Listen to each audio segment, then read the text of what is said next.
اور اندر گئے. فما لبث پیچھے 547 صفحے کی پہلی آیت لائن ہے. فما ولقد جاءت رسلنا ابراہیم بالبشرى قالوا سلاما. اور ہمارے فرشتے ابراہیم علیہ السلام کے پاس بشارت لے کر آئے تو آتے ہی کیا کہا؟ سلام. سلام ہو بھائی، سلام سلام ہو. فقال سلام. ابراہیم علیہ السلام نے بھی جواب میں کیا کہا؟ سلام. فما لبث ان جاء بعجل حنیذ. ابھی کچھ وقفہ نہیں ہوا تھا کہ ابراہیم ایک بھنا ہوا بچڑا لے آئے.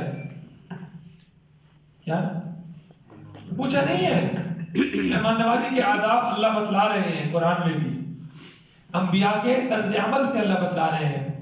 یہ نہیں پوچھا صفدر صاحب کہ استاد جی کوئی خاص فیصد نہیں پوچھے. مہمان آئے ہیں نا، اوپر مت دے. بالکل ابراہیم ان کو نہیں جانتے اور وہ ابراہیم کو نہیں جانتے. اور اچھا دیکھیں یہاں سے مسئلہ بھی حل ہو رہا ہے کہ سامنے بیٹھا ہوا ہے بندہ،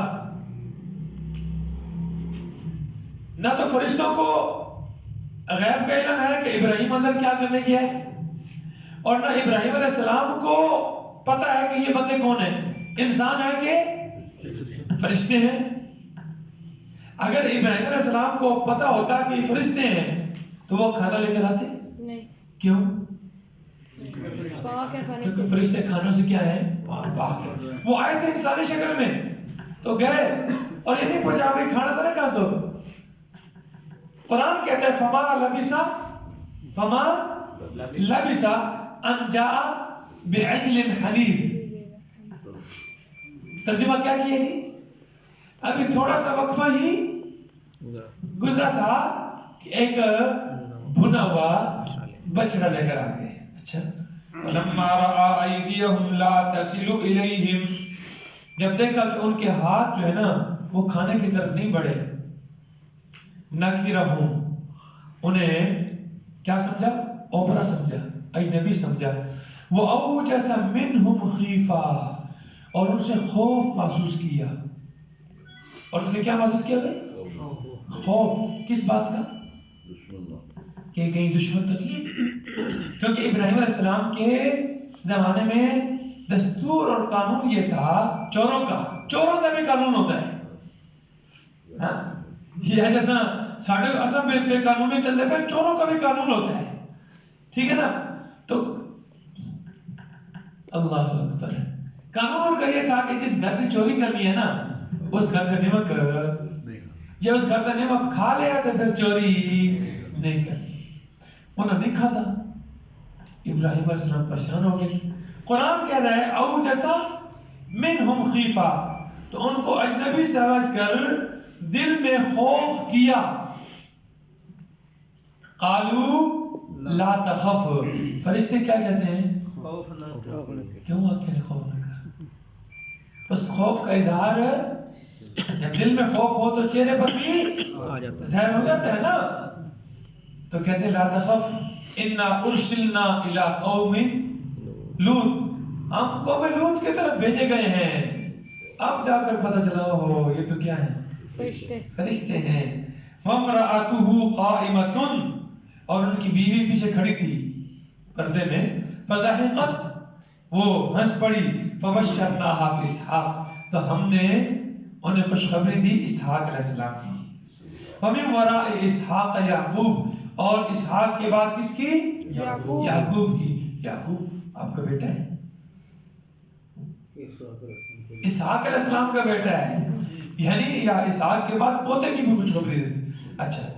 قالت یا ویلتا، کہتی اچھا کیا میں پیدا کروں گی؟ اعلد، ہائے ہلاکت، ہائے افسوس، میں جنوں گی. وانا عجوز، میں کیا ہو چکی ہوں؟ بوڑھی ہو چکی ہوں. وہذا بالی شیخا، اور ایک میرا شوہر بھی کی ہو گیا ہے، بوڑھا ہو گیا ہے. شیخ بوڑھا ہو گیا ہے، تو کیا میں جنوں گی اور یہ بوڑھے سے جنوں گی اور میں بوڑھی ہوں؟ ان ھذا لشیء عجیب، یہ تو بڑی عجیب بات ہے، یہ تو بڑی. اللہ اکبر. قرآن نے سارے مسائل حل کر دیے نا. اللہ رب العزت نے سب چیزیں واضح کر کھول کھول کے بیان کی ہیں. آگے کیا فرماتے ہیں فرشتے کیا کہتے ہیں؟ قالوا اتعجبین من امر اللہ، اور کیا تم اللہ کے حکم پر تعجب کرتی ہو؟ رحمت اللہ، اللہ کی رحمت ہو، وبرکاتہ، اور اس کی برکتیں ہوں، علیکم، تم پر، اہل البیت، اہل البیت، گھر والوں، اے گھر والوں. کون سے گھر والوں؟ بیٹی کو کہہ رہے ہیں. اہل بیت میں کون شامل ہے؟ بیٹی، نواسے. ابراہیم علیہ السلام کے نواسوں کو کہا ہے. نہیں سمجھ رہے؟ آج کل لوگ کہتے ہیں نا جو قرآن میں اہل بیت کا ذکر ہے تو اہل بیت سے مراد کون ہے؟ حضور صلی اللہ علیہ وسلم کے نواسے، آپ کی بیٹی اور آپ کا داماد، وہ بے شک شامل ہیں. لیکن سب سے پہلے اہل بیت کا لفظ کن پر بولا جاتا ہے؟ بیوی جو گھر. دیکھو یہاں پر ابراہیم علیہ السلام کی کیا ہے؟ بیٹا تو ہے ہی نہیں. ابراہیم کے بیٹے کی خوشخبری تو ابھی مل رہی ہے. یہ اسحاق پہلا بیٹا ہے، اس کے بعد اسماعیل علیہ السلام پیدا ہوئے ہیں. یہ پہلے بیٹے کی خوشخبری مل رہی ہے. اور کس وقت مل رہی ہے؟ بڑھاپے میں مل رہی ہے. اور اہل بیت کا ذکر کر رہے ہیں تو اس سے مراد کون ہے بھائی؟ بیوی مراد ہے، بیوی. اے اہل بیت، اے گھر والوں، کیا تم نبی کی بیوی ہو کر اللہ کے حکم پر تعجب کرتی ہو؟ تم پر اللہ کی رحمت ہو اور اس کی سلامتی ہو، برکتیں ہوں. انہو حمید مجید، بے شک وہ حمید، قابل تعریف ہے، مجید، بزرگی والا ہے. فلما ذهب عن ابراہیم الروع، پھر جب ابراہیم علیہ السلام سے وہ خوف کیا ہو گیا؟ دور ہو گیا. وجاءته البشرى، اور ان کو خوشخبری بھی مل گئی. یجادلنا فی قوم لوط، اب وہ ہم سے لوط علیہ السلام کی قوم کے بارے میں جھگڑا شروع کرتی، یعنی بحث شروع کرتی. انہوں نے کہا نا بھئی بتایا نا ہم تو اصل کدھر جا رہے ہیں؟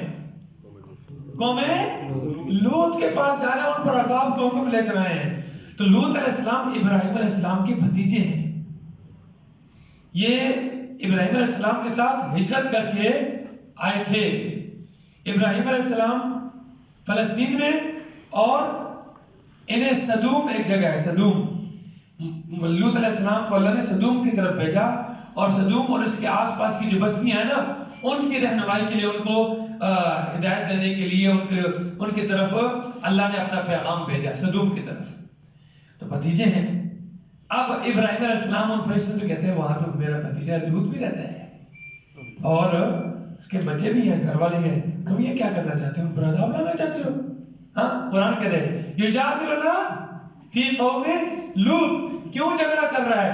ان ابراہیم لحلیم، بے شک ابراہیم بڑے تحمل والے تھے، اواہ، نرم دل تھے، منیب، اور رجوع کرنے والے تھے. اس لیے یہ ان کی نرم دلی اور ان کی انابت اور